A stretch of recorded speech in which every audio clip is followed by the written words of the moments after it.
Dando início à nossa apresentação do seminário sobre disfunção erétil, eu sou Amarildo, nós somos do grupo de tutoria do professor Fabrício, este é o nosso sumário e eu vou dar início pela introdução. Começando pela definição, em 1993 houve um painel para discutir impotência, e nessa ocasião a disfunção erétil foi definida como a incapacidade de conseguir e manter uma ereção suficiente para permitir relações sexuais satisfatórias. A gente tem que a disfunção erétil é uma condição multifatorial e que pode envolver uma alteração em qualquer um dos componentes da resposta erétil. Então, ela pode ter sua origem vascular, nessa imagem ilustrada como o pênis é um órgão bastante vascularizado, pode ter uma origem endócrina, neurológica, psicológica e até mesmo pelo uso de drogas. Porém, sabe-se que há um predomínio de origens por causa vascular. Então, a gente tem que anomalias vasculares, condições que causam anomalias vasculares, como sedentarismo, diabetes, tabagismo, e até mesmo um processo natural de envelhecimento, podem causar um prejuízo da função vascular do pênis, e isso vai gerar uma disfunção erétil, que nesse caso vai ser chamada de vasculogênica. Sobre epidemiologia. No panorama geral, podemos dizer que a disfunção erétil está fortemente relacionada ao estado de saúde e a função emocional, tendo fatores de risco tanto para a etiologia orgânica quanto psicogênica. Existem também componentes socioeconômicos que têm sido associados, tais como baixa renda e baixo grau de escolaridade. Mas um dos problemas é a escassez de dados e a variabilidade na prevalência e incidência global.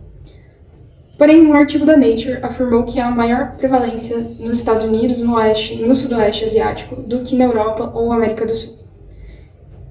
Esse mesmo estudo trouxe que precisam ser feitos mais estudos também para avaliar a disfunção erétil entre os homens mais jovens, tendo em vista que mais de 20% desses homens abaixo dos 40 anos procuram ajuda médica por disfunção erétil. No mundo, a prevalência é de 52%, segundo o estudo de Massachusetts Male Aging Study, que avaliou homens de entre 40 a 70 anos. Esse gráfico ao lado mostra a prevalência de disfunção erétil para cada faixa etária, em que se pode observar uma curva quase exponencial para o grau severo da disfunção erétil e também um aumento proporcional em relação à disfunção erétil moderada. Já nesse outro gráfico, podemos ver as estratificações pela faixa etária, em que a coloração mais rosa, um rosa mais claro, está representando a ausência de disfunção erétil, e conforme vai aumentando a idade, a gente observa uma diminuição. Já essa cor um verde água mais escuro representa o grau mais completo dessa disfunção erétil, que cresce até chegar ao seu grau máximo de 70 anos para cima. Estima-se que até em 2025 a disfunção erétil alcance 322 milhões de casos. No Brasil, existe um estudo que observou 2.862 homens acima de 18 anos, cuja prevalência de disfunção erétil foi de 45,1%, predominantemente leve. O que é interessante observar é que dos 60 aos 69 anos, essa prevalência duplicava.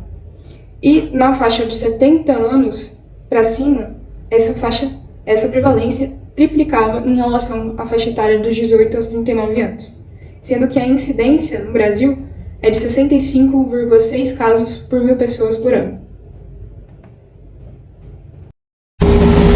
Olá pessoal, me chamo Davi e eu vou discutir com vocês um pouquinho sobre a fisiopatologia da disfunção erétil. Vamos lá. Nós sabemos que a função sexual ela é uma função, um processo multifatorial, ou seja, ela envolve diversos fatores, como por exemplo fatores psicológicos, endócrinos, vasculares e até mesmo neurogênicos. O processo erétil, em seu modo operante fisiológico, ou seja, normal, sem alterações, ele vai se dar basicamente por meio de dois mecanismos, na qual um deles, o pênis, se encontra em seu estado flácido, com a musculatura lisa contraída, como nós percebemos aqui, Os sinusoides também eles estão menores e apresentando uma baixa vascularização pela artéria cavernosa, como é possível ver nessa imagem.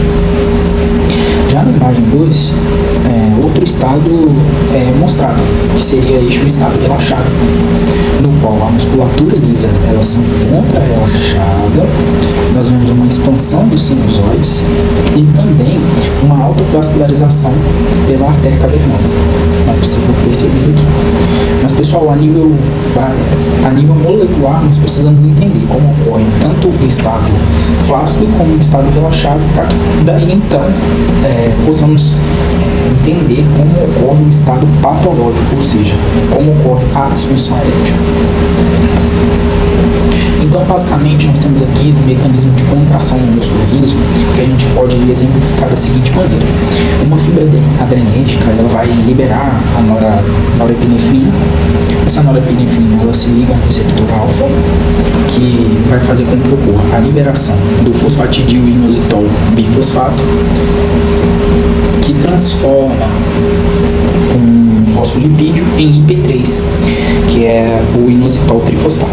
Esse inositol trifosfato ele vai agir de duas maneiras: abrindo os canais de cálcio da membrana e também liberando o cálcio que está contido no retículo sarcoplasmático, que é essa região aqui. Esse cálcio ele vai se ligar com a modulina, vai até o complexo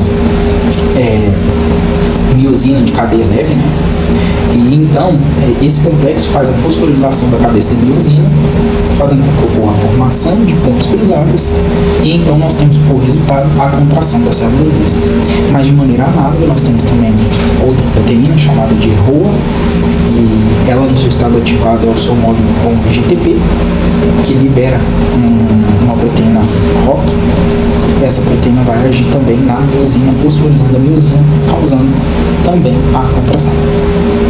Agora aqui, já falando da questão do relaxamento, pode ocorrer de duas maneiras.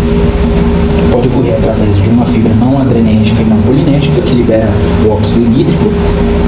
Esse óxido nítrico age na guanilato ciclase, fazendo com que ocorra a produção do segundo mensageiro, o GMP cíclico. E esse GMP cíclico ele vai atuar nas bombas ativas de cálcio lá no retículo sarcoplasmático, fazendo com que esse cálcio volte para dentro desse retículo. Nós temos também as fibras colinérgicas que vão liberar a acetilcolina. Essa acetilcolina vai atuar aqui na adenilato ciclase, como a gente vê aqui, transformando o ATP em AMP cíclico. Esse AMP cíclico ele vai realizar sua função, fazendo com que o cálcio volte para o retículo sarcoplasmático, e ele também vai produzir as quinases. A disfunção erétil endocrinológica vai envolver o hipogonadismo, que é quando nós temos menores quantidades de testosterona. Isso vai ser comum no envelhecimento, né? Estudos constataram que é comum que haja a redução da testosterona acompanhada de disfunção erétil no envelhecimento. Também o hipogonadismo vai causar a liberação inadequada do NO, que é o óxido nítrico. Nesse sentido, estudos sobre a castração em animais detectaram que, devido a uma menor quantidade de testosterona, a ação da NO-sintase neural ela foi reduzida, e por conta disso, houve efeitos negativos para a ereção, como, por exemplo, uma menor eficiência da venoclusão e também uma menor pressão intracavernosa. Além disso, o hipogonadismo ele vai ativar a via da ROC1, que é a via da proteína quinase associada à RO1, que é uma via que vai dificultar também o relaxamento das células musculares lisas. E também o hipogonadismo ele vai causar um prejuízo principalmente da venoclusão, porque de uma forma geral a deficiência de andrógenos irá resultar na apoptose, por exemplo, das células musculares lisas, deposição da matriz extracelular e também acúmulo de partículas lipídicas na região das células subtúnicas, o que vai prejudicar essa venoclusão.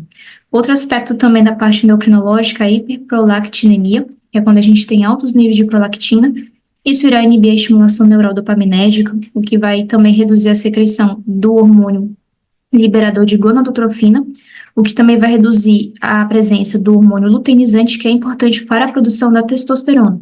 E com isso a gente vai ter uma situação de disfunção reprodutiva e sexual. Na disfunção erétil vasculogênica, esse quadro ele vai ser resultante de outras situações patológicas que já acometem o indivíduo. Na hipertensão, nós teremos então como resposta, devido ao aumento da pressão, uma alteração nas paredes arteriais do órgão genital masculino. Isso vai reduzir a elasticidade na parede vascular e vai comprometer a capacidade de o pênis receber o suprimento sanguíneo no relaxamento para manter adequadamente a ereção. Diabetes, dislipidemias e tabagismo também vão resultar, por exemplo, na disfunção endotelial, que irá comprometer a via de ação do óxido nítrico, tornando essa via também disfuncional. A aterosclerose também é outra situação de disfunção endotelial que irá agravar os quadros de lesões vasculares e também que irá provocar a estenose arterial. No caso da estenose arterial, a gente pode ter um comprometimento do fluxo sanguíneo, de modo a resultar em uma hipóxia, e essa hipóxia ela também pode permitir os processos fibróticos no órgão genital masculino. Isso porque em uma hipóxia a gente tem menor presença de prostaglandinas, e diante da menor presença dessas substâncias, a gente vai ter uma maior ação das citocinas profibróticas. Isso vai permitir uma maior deposição de colágeno esse que começa a substituir o músculo liso, e isso vai resultar em uma menor elasticidade do pênis para assumir a postura ereta, e também vai resultar em uma menor capacidade cavernosa de comprimir as veias da região subtúnica. Essa menor capacidade ela é chamada de disfunção veno-oclusiva e ela pode ser causada por outras situações, como alterações fisiológicas, anatômicas ou degenerativas na região da túnica albugínea. Olá, meu nome é Caroline e eu vou explicar sobre a disfunção erétil induzida por drogas. Existem inúmeras drogas que irão induzir a disfunção erétil e algumas delas eu resolvi destacar aqui. Vamos começar primeiramente com as drogas psicotrópicas. As drogas psicotrópicas, como os antidepressivos, principalmente os antidepressivos tricíclicos, podem influenciar o desenvolvimento de disfunção erétil. Existem também outras drogas, como antiandrogênios, que, por exemplo, podem ser usados em uma quimioterapia. A exemplo desse antiandrogênio é a ciclofosfamida, que pode ocasionar um quadro de disfunção erétil. Antihipertensivos, como beta-bloqueadores e diuréticos tiazídicos, antiarrítmicos, como a digoxina, e algumas substâncias recreativas, como o uso de álcool indiscriminado, fumo e outros tipos de droga como maconha e cocaína. Existem alguns fatores de risco que devem ser elencados aqui para explicar, para a compreensão também melhor da disfunção erétil. Sabe-se que o envelhecimento ele está muito relacionado com a disfunção erétil, sendo que a idade da pessoa, quanto maior for a idade da pessoa, maior vai ser a chance dessa pessoa desenvolver a disfunção erétil. O envelhecimento é um fator que vai contribuir para a maior preponderância e também para a maior gravidade da disfunção erétil. Sabe-se que o sedentarismo e a obesidade também são relacionados, já que quando os indivíduos obesos são tratados e conseguem diminuir a sua gordura corporal, eles conseguem diminuir a severidade da disfunção erétil. Tabagismo também, o uso de álcool também é um fator de risco, são fatores de risco para a disfunção erétil. Uso recreativo de drogas como a cocaína e a heroína.